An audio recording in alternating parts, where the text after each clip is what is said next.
Hello everyone, in this video, we will introduce the Shale Coaster. It is also one of the materials in our material package. The density of slate is relatively lower compared to granite, making it easier for laser engraving. 1. Place the coaster on the honeycomb panel, ensuring it is parallel to the x-axis. 2. Open the software, import the desired pattern, adjust the size and orientation. Click on Cuts Layers on the right side. Since we want to laser engrave the pattern, choose Fill. Double-click on the Fill interface, adjust parameters, such as speed and power. 3.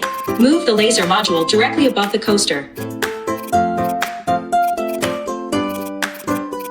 Click Frame to check if the laser frame is in the desired position. Click Focus. And then click Start.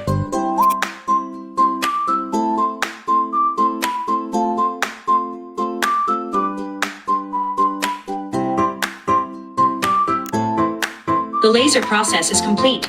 Let's take a look at the finished product. Today's video ends here. See you next time.